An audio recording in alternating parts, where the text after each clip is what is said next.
When in the course of human events it becomes necessary for one people to dissolve the political bands which have connected them with another, and to assume among the powers of the earth the separate and equal station to which the laws of nature and of nature's God entitle them, a decent respect to the opinions of mankind require that they should declare the causes which impel them to separation. We hold these truths to be self-evident, that all men are created equal, and are endowed by their Creator with certain unalienable rights, that among these are life, liberty, and the pursuit of happiness. Ronald Reagan once said, "Freedom is a fragile thing, and never more than one generation away from extinction. It is not ours by inheritance. It must be fought for and defended constantly by each generation, for it comes only once to a people. Those who have known freedom and then lost it have never known it again." If we lose freedom here, where will we go? If we forget what it means to be Americans, how will we ever recover that lost identity?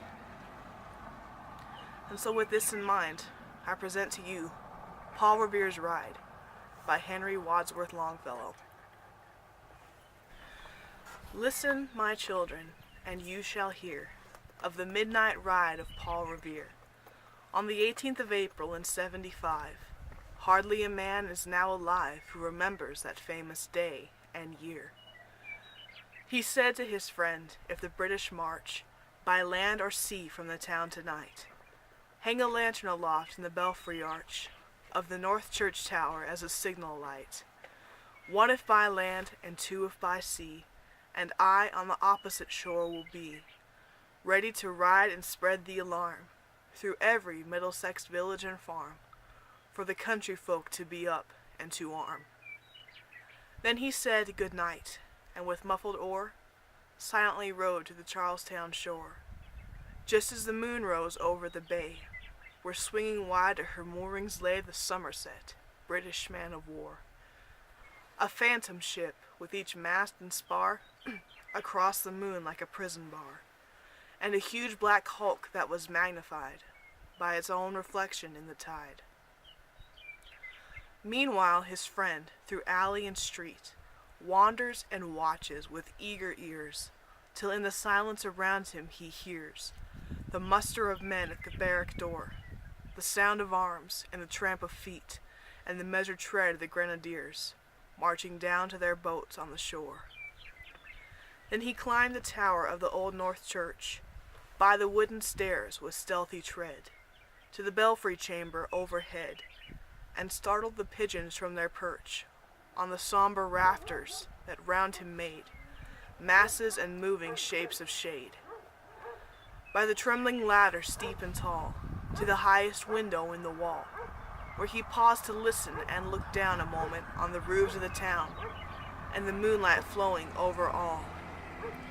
Beneath in the churchyard lay the dead, in their night encampment on the hill, wrapped in silence so deep and still, that he could hear, like a sentinel's tread, the watchful night wind as it went, creeping along from tent to tent, and seeming to whisper, all is well. A moment only he feels the spell of the place and the hour and the secret dread of the lonely belfry and the dead. For suddenly all his thoughts are bent on a shadowy something far away, where the river widens to meet the bay, a line of black that bends and floats on the rising tide like a bridge of boats. Meanwhile, impatient to mount and ride, booted and spurred with a heavy stride, on the opposite shore walked Paul Revere. Now he patted his horse's side, now gazed on the landscape far and near, then impetuous stamped the earth, and turned and tightened his saddle girth. But mostly he watched with eager search the belfry tower of the old North Church, as it rose above the graves on the hill, lonely and spectral and somber and still. And lo, as he looks on the belfry's height, a glimmer and then a gleam of light. He springs to his saddle, the bridle he turns, but lingers and gazes till full on his sight a second lamp in the belfry burns. A hurry of hoofs in a village street, a shape in the moonlight, a bulk in the dark, and beneath from the pebbles in passing a spark, struck out by a steed that flies fearless and fleet. That was all, and yet, through the gloom and the light, the fate of a nation was riding that night, and the spark struck out by that steed in his flight kindled the land into flame with its heat. He has left the village and mounted the steep, and beneath him, tranquil and broad and deep, is the mystic meeting the ocean tides, and under the alders that skirt its edge, now soft on the sand, now loud on the ledge, is heard the tramp of his steed as he rides. It was 12 by the village clock when he crossed the bridge into Medford town. He heard the crowing of the cock and the barking of the farmer's dog, and felt the damp of the river fog that rises when the sun goes down. It was 1 by the village clock when he galloped into Lexington. He saw the gilded weathercock swim in the moonlight as he passed, and the meeting-house windows, black and bare, gaze at him with a spectral glare, as if they already stood aghast at the bloody work they would look upon. It was 2 by the village clock when he came to the bridge in Concord town. He heard the bleating of the flock and the twitter of the birds among the trees, and felt the breath of the morning breeze blowing over the meadows brown. And one was safe and asleep in his bed, who at the bridge would be the first to fall, who that day would be lying dead, pierced by a British musket ball.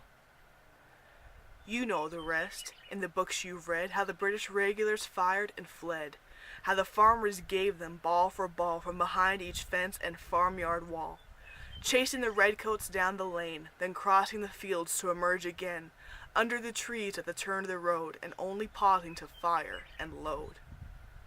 So through the night rode Paul Revere, and so through the night went his cry of alarm, to every Middlesex village and farm, a cry of defiance, but not of fear, a voice in the darkness, a knock at the door, and a word that shall echo forevermore. For borne on the night wind of the past, through all our history to the last, in the hour of darkness and peril and need, the people will waken and listen to hear the hurrying hoofbeats of that steed and the midnight message of Paul Revere.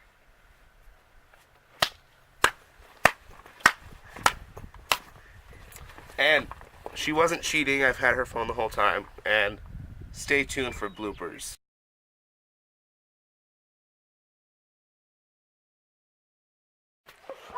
Listen, my children.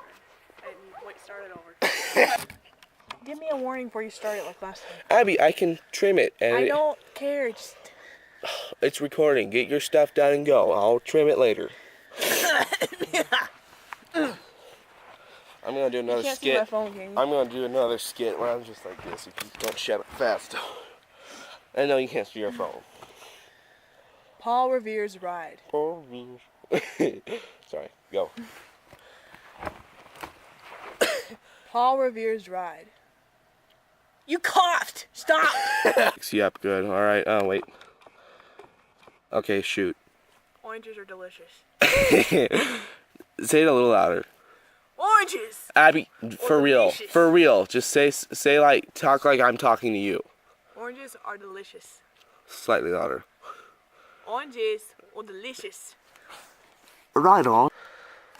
Paul Revere's Ride by Henry Wadsworth Longfellow. Here's Ride, take 1, act, whatever. Trial run number 2. Let's see how this goes. Talk louder. Paul Revere's Ride by Henry Wadsworth Longfellow. And we're going to send all the fails to Eric Metaxas. No. No. Listen, my children, and you shall That's hear good. of the midnight ride of Paul Revere. Oh, On the 18th of April in 75. on the 18th of April. Hardly a man You're is like- now you're alive like- who remembers that famous day. And yeah. Turn the camera on for a second. No. This would be funny. Don't touch it! Like, this is what you did. You're like, on April 18th of 75, the man is now alive. That's what you did. When he crossed the bridge into Lexington, he saw the gilded weathercock swim in the moonlight. No, it was he galloped into Lexington.